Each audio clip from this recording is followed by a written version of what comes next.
Welcome back, my lovely soulmates. Today I have with me Shaka. Shaka, introduce yourself.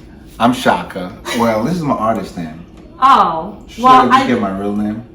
No, I think your artist name Shaka. is a good. Shaka. If you want to give your real name, you can. Shaka. Let's just go with Shaka. I'm Shaka. 35 years old, live in Miami, Florida. Pilot, flight attendant, artist. And we're here to have a great conversation today. We are here to have a good conversation. So we're going to get more into Shaka and who he is and why I chose him for my lovely soulmates. But yeah, so thank you guys for joining us. Today we're going to have conversation and it's going to be a little deep. It's going to be very honest.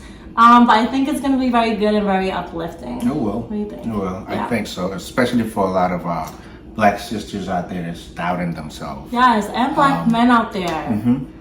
So this is not going to be a bashing whatsoever. No, not to bring anybody down. It's just an open, honest conversation. Yeah. And to help us as a whole. Yeah, help us as a community. So let's get into how I met you because...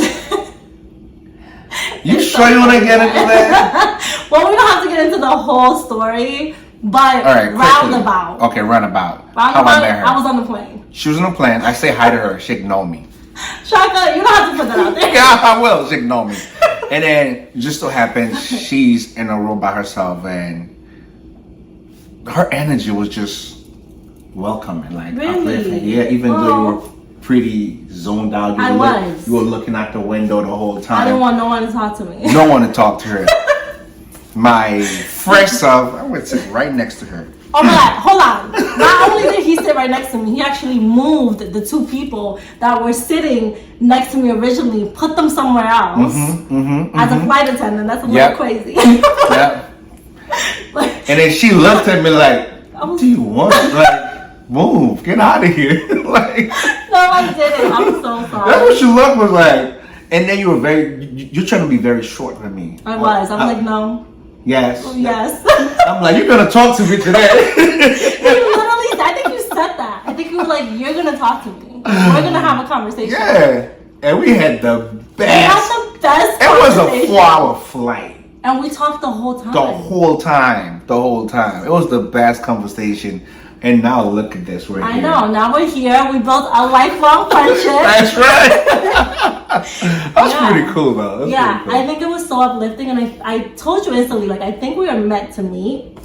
And we were meant to have that conversation. So what you didn't know is when I was on my way to catch the flight, I was actually going through something really emotional for me. Especially on YouTube. Yeah. You were looking outside that window, you were looking at the horizon. I'm like, something is wrong. Oh my God, yeah. So emotionally, I was in turmoil. And meeting you, it was just like, you were a breath of fresh air. That's beautiful. So I was like, Thank you. That kind of made me feel special. Aw, you are special. Cheers. Cheers. To the red cups. And I just want to say he wasn't just like that to me on that flight. Like I saw you interacting with the kids on that flight. I saw you interacting with just other people on that flight. You really are a great flight attendant. I think you understand that your job truly makes or breaks someone's experience. It does. Honestly, I don't look at my job as a job. I always tell myself I'm a superhero because if I work 3 flights almost on a 777, it's 900 characters that I encounter on a day. Yeah. And you meet everybody who's heartbroken, who's going through a divorce, somebody died, going to a wedding, vacation. So you meet everybody. So like, do you realize what a big impact you're making day to day? Like, I don't think people realize, like, you might think you're so small and what you do is so little, but you make an impact in so many people's lives. That's why I'm going to write a book at the end of my career because there's too many stories. There's too many untold experiences and stories. Ours is one. Yeah. That's and you know, I didn't even know that you was going through something, but just because I was so beautifully nice to her, now you're telling me that, man, I was a fresher breath. Yeah. That kind of make me feel real. Yeah. So I tell people, man. I needed that. I needed you, and I needed a reminder of like what's out there, and just don't lose faith in people and how amazing people can be. It's true. You were like that first on that flight. I was just like, oh my God. You know, I was watching this short clip with DJ Khaled. I know he's always saying funny stuff, but he said don't sleep on people. Yeah. Because the person you sleep on can become the greatest and the biggest thing in this world. And because you sleep on them, you lose out. So when I encounter people, I just give them the utmost of me, like, you know, my full attention, you know, my full energy, because that's what I'm here for, you know.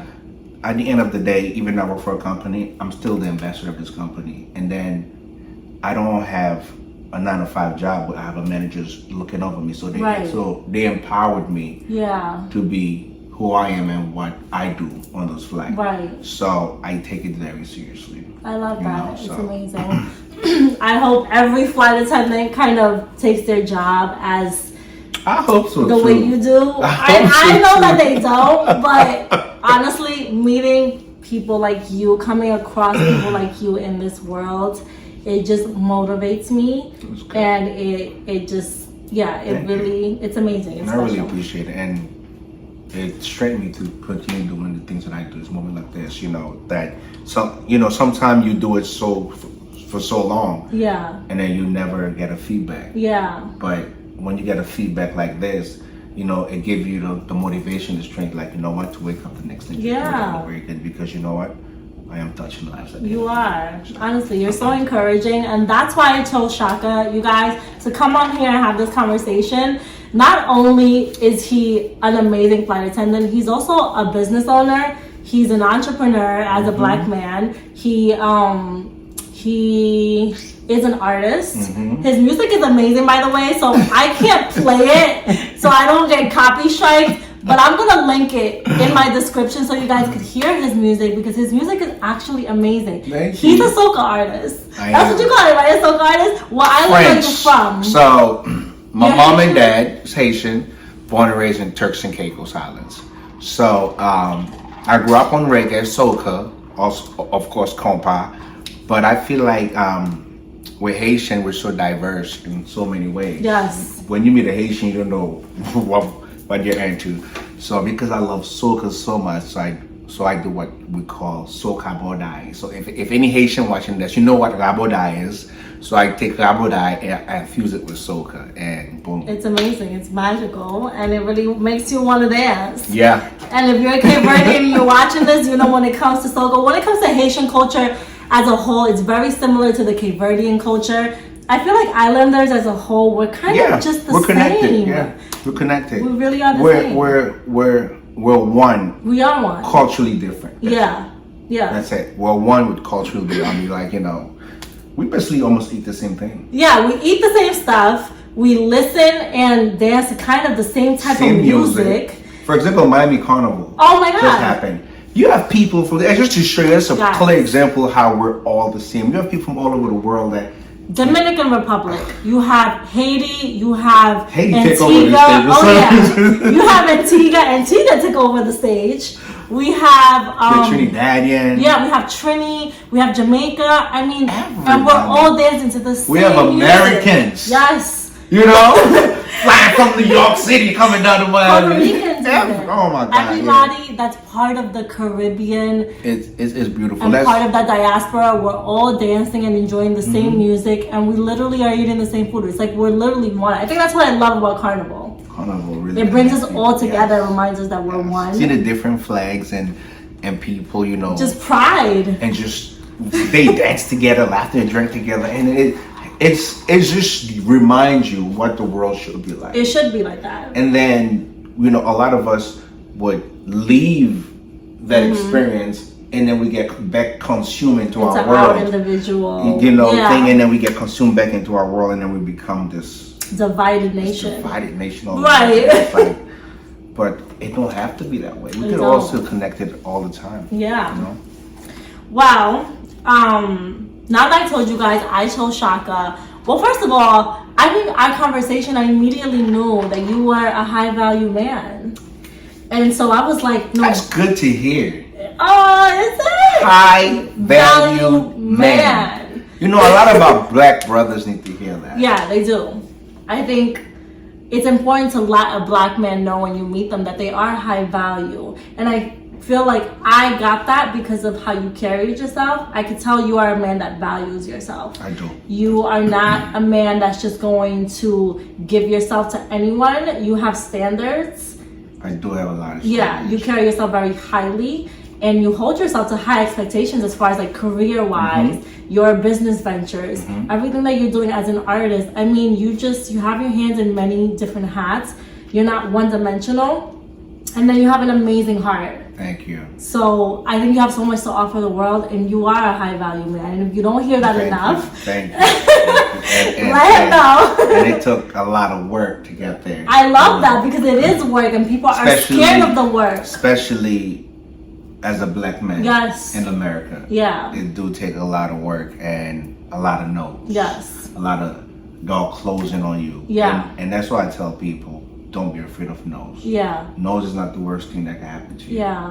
So take it, embrace it. Yeah. Move on to the next until you get it. Watch that. You can get a million no. And you get one yes. That one yes changes your whole entire world. Yeah. So as a black woman, I think I'm here to make sure that you know that we see you.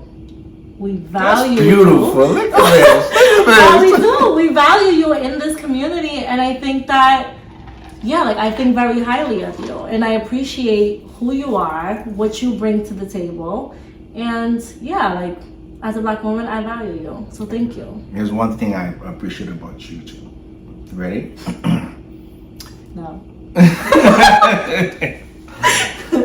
When we met, even though you was going through something, a little skeptical,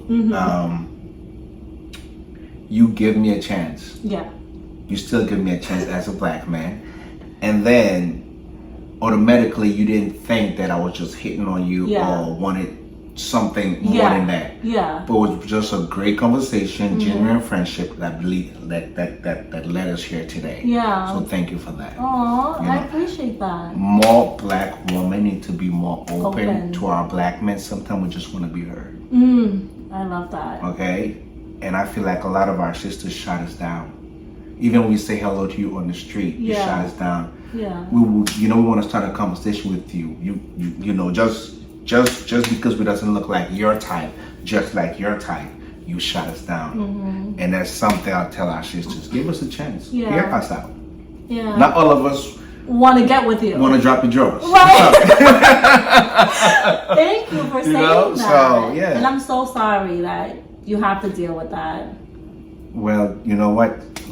You being sorry about it is not going to change it. No. We just could bring But maybe having this conversation is going to make us more aware. Because I don't think... awareness to I don't think as women sometimes we're aware of how we come off. Even if we don't mean that. Even if we're just like, I got a man, no. Or I'm not in the mood for this, no. I don't think we know how we come off. And let me not just put it like that where the woman feel like I'm blaming her. Sometimes it's not your fault. Because as a woman, when you look a certain way, dress a certain way, you know, it comes off as that. Yes. You know, there's the 50-50 of it. Yeah. You know, there is the man, the group of men that is gonna do that. Yeah. But then there are the few that aren't, and so don't shut them down. So, you know, I feel like give it a chance. If it's taking that turn, then you shut it down. Yeah. But if it's just how it happened to us, you never know. Yeah. Because this friendship is gonna go forever. Yeah. You know? And how I know? Only because I don't want to say that. We're gonna go ahead and go into these questions, you guys. I have loaded questions for him because you know what? Am I ready? Because he's the black man I chose to have on my panel for you guys. We're not gonna make it easy for him. We're gonna ask him the tough questions, and we're gonna get the answers that we want. So are you ready? Because I put you in the seat. You're in the hot seat. I feel like I'm in the hot seat. You are especially with a female audience. Oh my God. My soulmates are special, but I have some men in there that are watching and they're going to be listening to you. So hopefully you represent them well. I have faith in you. I feel like you can. I feel like I can. Yeah, I feel like you can step up to the plate and do Let's this. do this. Let's do this. First question, you guys. I often hear women say there are no good men left. As a single man, he's single by the way, ladies. How does this make you feel? And what would you say to those women that say there are no good men left out in the world? First, let me say that I can understand why they say that. Mm-hmm. And there is a lot of good men. There are probably more good men in this world than is no good men. Yeah. So, I'd say most women that say that is the environment that they keep. You understand? It's the environment that they keep. Let's say that you are an environment that's, what's the word? Because I don't want to make anything sound crazy. Is it toxic? In a toxic environment, let's say in the hood. Yeah. Let's say in the hood. Yeah. And we've been honest and open. Yeah. This is an open and honest conversation. It's an open, honest conversation. And there's a lot of drug dealers and a lot of a man that has a lot of baby mama, and you in that environment. That's all you see. That's all you see. And every time you deal with one, it didn't work out. Instead of taking yourself out of that equation and step out, you stay in that circle and keep picking the same man with the same mindset. So if he's in the same environment, does the same thing, what makes you think it's gonna be any different? Yeah. You know? And then sometimes women have a type. Yes. So accountability. sometimes your type Is the problem. is your biggest downfall, because your type, if your one type come and it crush your world, what makes you think the same one type not gonna come and crush your world again? And then the third one type not gonna come and crush your world again? Sometimes you just have to, you know what, he's my type, let me ask him out a bit. Yeah. Let me give you a chance. That's why I said to you earlier, Yeah. just give us a chance. Just hear us out. Yeah. You know, if you like guys that drive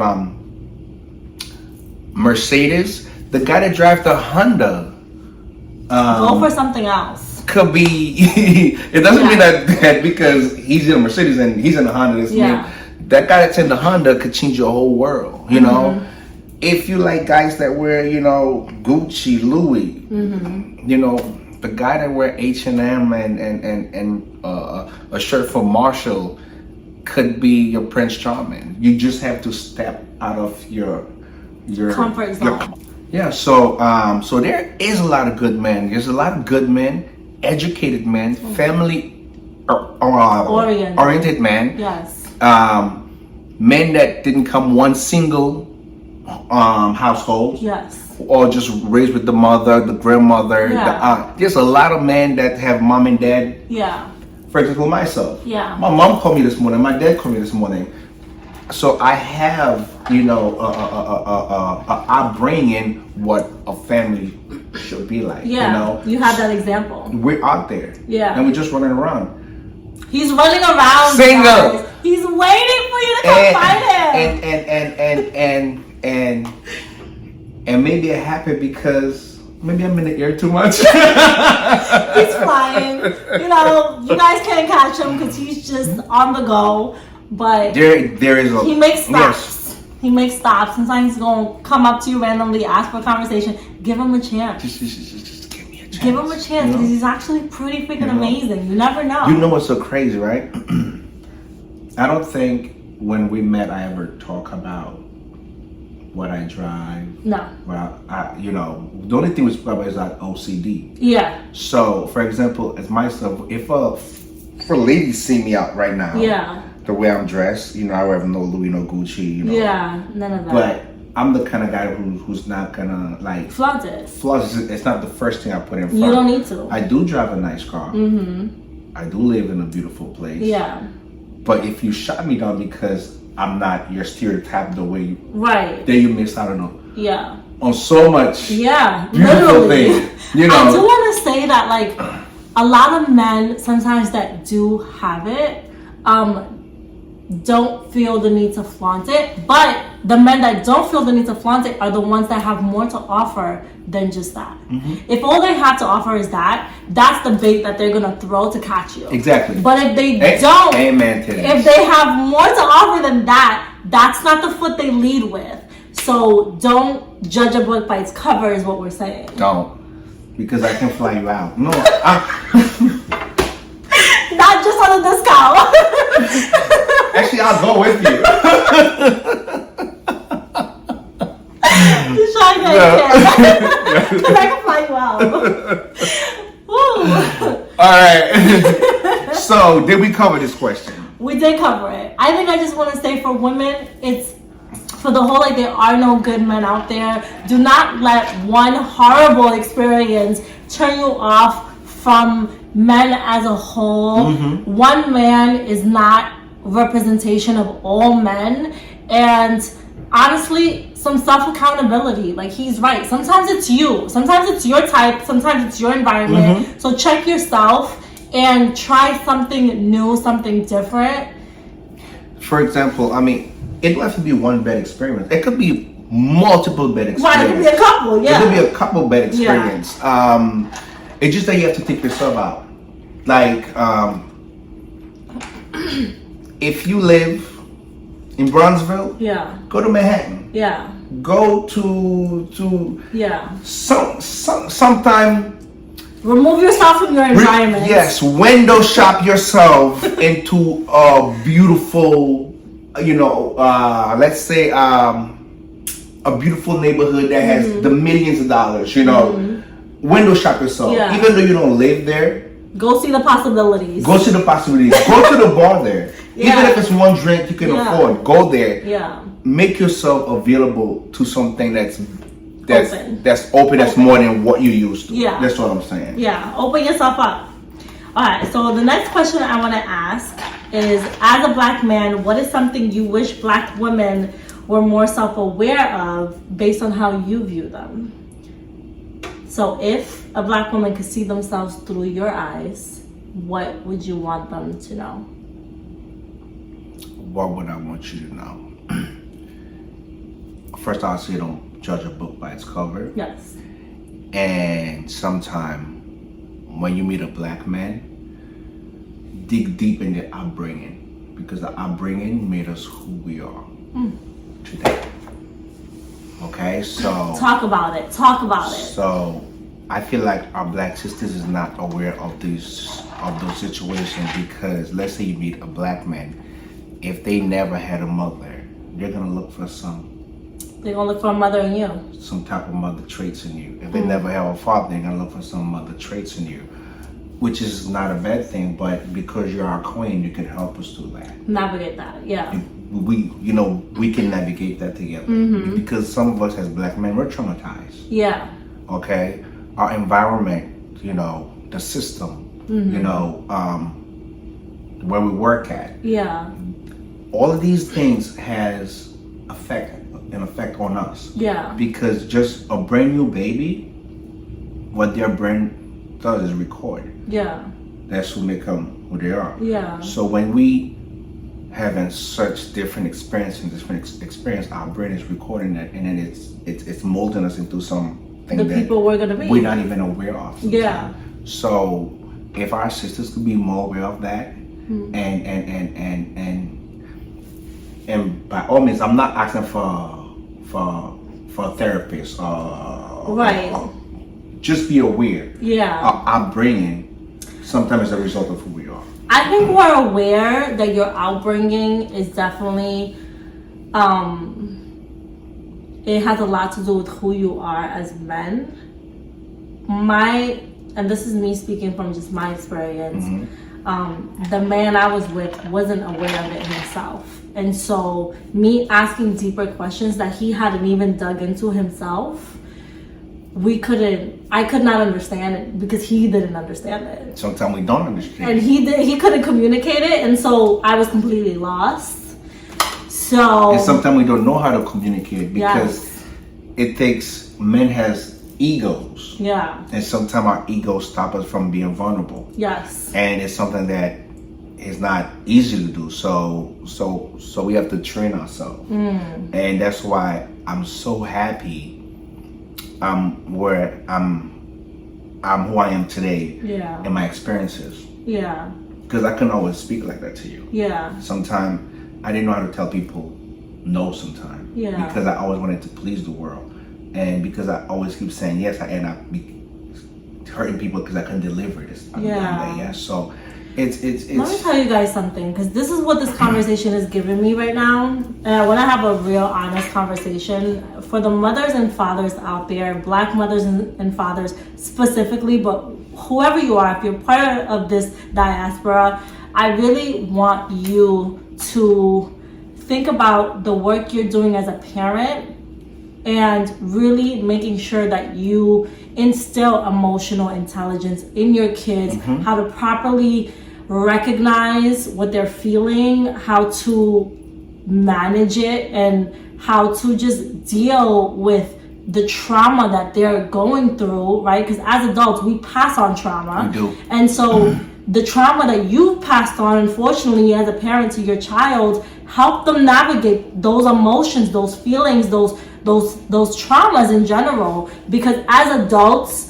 they're having to figure this out on their own. And with men, they're dealing with their egos, like he said. They're dealing with not knowing how to communicate emotions, how to recognize what they're feeling, and how to express that. And as a Black woman, it's frustrating for us. I'll speak for me just personally, but I'm gonna say that this is a Black woman's struggle to being a Black man's punching bag. It's hard because it's like, I want to be that ride or die so bad, and in my heart I am a ride or die, but when you're dragging me and you're hurting me because of the pain you went through and you have not dealt with your traumas, and so now you're traumatizing me in the process, and it's hard. It's not fair to be, I could be a ride or die, but you gonna kill me. And that's why we need to be aware, and we need more awareness and more people, like, you know, to speak to our Black men and help them, because mental issues are real issues. Yeah. So sometimes we're mentally ill and we don't even know it. Yeah. And we think it's just cool. Oh, you talk too much. You stop being, you're such a nag. Yeah. And then we're in the house, we're arguing, and then something that could have been beautiful, so beautiful. just become toxic. Like, you understand? So yeah, you just need to be more aware. Self-aware and do the work. And do the work. Yeah. And the work is not easy. It's not. It's very hard. Yeah. It's very hard when you have no help. Yes. You understand? And I wasn't always able to speak like this or notice certain things.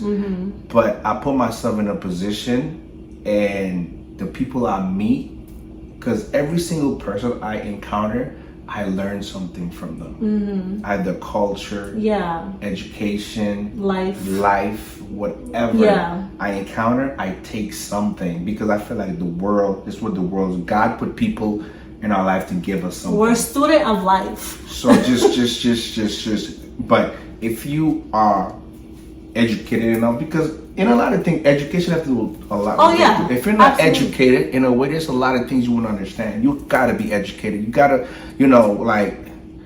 and not just black and white, but educate yourself through life, like you say. So you have to be educated of the environment, of the people. Learn to read others.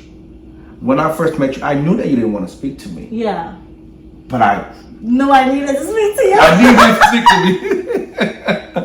So, things like that, man. And I feel like our community need more of you to bring awareness to what's happening. I'm not going to say you're alone, but what you're doing right now, it will reach someone. It will, someone's going to hear it and be like, you know what, let me do some self-reflect. Yeah. And that's all we need, because you know what, the white community have it. Yeah, they have the support. They literally do this. They do. And we don't do this. We don't do enough. When they have a trouble, because I remember there's this stigma of like, oh, white people when they go through divorce, they put their kids in therapy, and there's all this, and and they minimize, kind of like making fun of what they do. It's like, no, these people know what to do, what we're not doing. It's true. Okay? It's true. It's based again, then again, it's like I say, it's an education thing. Like, I don't think most people in our community, like, I'm gonna use myself as an example. Yeah. I feel like as a young kid, I had a learning disability. And me coming from a Haitian family, they don't know anything like that. No. So it's not because I wasn't smart. Right. I just couldn't read the black and white as every kid. So what ended up happening, I would get my ass whooped in school by teachers. Back then, teachers could have beat your ass. And here's what traumatized me even more. A teacher broke my arm. Oh no. And that kind of traumatized me because I didn't know my dictation and my timetable. We in the black community, we have all these issues, learning disability, mental issues. Yes. So I feel like I had a learning disability with books. But when it comes hands-on, I was the smartest kid. For God's sake, I know how to fly a plane. Yeah. There's no kid that's a dummy because we used to use the word, oh, he's a dummy. He's the dummy of the class. I was the dummy of the class. I used to come last in the class. And you know what's so crazy? The people that are calling me, used to call me dummy, is working for me now. Yeah. That's just to show you. Yeah. So our community need things like that where our children, if they have a learning disability, Supporting they can learn a different way. In the white community, they notice that your kid have a learning disability, and then they send it someone. I mean, they send them somewhere else, and then I think in our culture we're so used to just like ignoring things because it's just we don't know. That too. Our parents our slavery meant. I mean, our forefathers still have that slave mentality. Mentality. So they really, honestly, I don't feel like my dad didn't know, my mom didn't know. Yeah. They really don't know. My parents' first trip, I gave it to them. Yeah, they really don't know. It really is that. So, but we can make a difference. By educating ourselves and knowing better than our parents did. This generation, I feel like this generation, the new generation in our black community can change everything. Yeah. We could break that curse. Break barriers. So come on. Yep. Break those generations. That's why I say no excuse. That's why I tell my son now, no excuses. Yeah. All right, the next question I have for you is, since we're in this topic, let's just touch this question. What's one misconception or stereotype often used for black men that is false? Stereotype that is it coming like just from our black community or? It could be coming from the black community, it could be coming from other communities. I mean, I think a stereotype that I think is like, let me see, that you guys are cheaters, maybe, that you guys are deadbeat dads, maybe that you guys are aggressive, that if you have money and you're black, you must be getting it illegally. I mean, there's so many stereotypes. There's so many. Pick one that you feel like this is so false and I'm so tired of it and like it affects me. It is so. You know what? It's so many. Like, okay, all black men are not drug dealers. All black men are not. He's like, I'm just gonna say they're all false. Deadbeat dads. Alright, so let me ask you this: how does it make you feel when people stereotype you as a black man? Oh, it breaks me. Yeah. It breaks me, and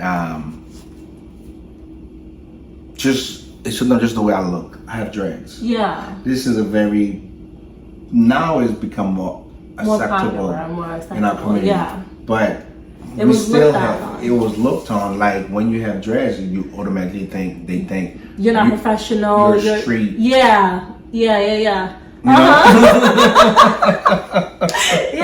Trust me, I'm right here with you. Automatically. Like, you're from the street, like, you're not educated, what you do, like, you don't have, like, if no one would really think that I'm working a plant, if I just look, I'm like colorful. So I'll say, I'm gonna go back to what I said earlier. As a black man, because we're so multicultural, yes, you can't just take one black man and put in one room. Yeah. And, you know, compare them to every black man. Yeah. Because you have Haitian, Jamaican, yeah. we all believe so. Just don't judge us. Yeah. From the way we look. Yeah. Because the way we look can surprise you. Yeah. Really, really big. Big. Yeah. So, when it comes to stereotype, like, not all black men is a deadbeat dad. Yeah. What I will say is no, not all black men fall to the stereotype. Mm-mm. Just like not all black women fall to the stereotype. Exactly. But I think as individuals, part of that community, it is our responsibility to change that perspective. What people gotta understand, we play a big part in how we are viewed. We do, and then also keep in mind we have culture.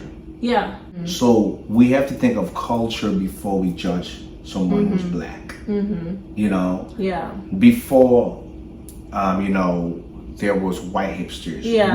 We're the black hipsters because we dress a certain way. Based on the music that we listen to, that's how we dress. Yeah. Based on the food, based on the friendship we keep, that's how we carry ourselves. Yeah. So the stereotype, it doesn't exist in our world. I don't think it should. It exists, but it shouldn't because of who we are. But stereotype exists in every world and it exists in every culture. But definitely do not judge a black man based on how he looks, especially if we have a whole bunch of different cultures and how they look is based on different things. Like he said, it's different cultures within the community. It might be something you don't understand. You don't understand why his hair looks like that. Mm-hmm. To you, it equates something, but to him, it might have meaning and it might be cultural. But as far as how we behave ourselves in certain societies, obviously I know that systematically it's not fair for us, right? That's a barrier for us that we have to work through and work on. But what we can do is we can kind of help how we present ourselves out to the world. Mm-hmm. And so I think as individual black people, we do have a responsibility to put our best foot forward because we represent us as a whole. As a whole. One black man literally is all black men. Is all black men. At least that's how they see it. Yeah. And that's how we should see it. Because if I go out here and commit a crime, you're representing all of us. Yep. And I'm representing all of us. If I go rob a bank, black man. Right. Beat somebody, black man. And then we all get looked down because of it. We do. So it's a big responsibility on our back. It is huge responsibility as a black man. Black people in general. Yeah. Because we represent all of us. All of us. Yeah. When it comes on the news and the white family sitting at home, all they see is a black person that did it. Not Shaka did it. Yeah, a black person did it. A black person. And that represents us as a whole. When one of us gets hurt, all of us hurt. You know, when one of us does something horrible to make us all look bad, we're all disappointed. And we're all just feeling horrible. And that's why we have to hold ourselves accountable for each other. Yes. You know, let's not push the blame, drop the blame. Let's just, you know, try to help each other. Yes. But that's a kind of tough job, you know. It is a tough job. But I feel like that's a huge thing missing in the black community is black men holding black men accountable.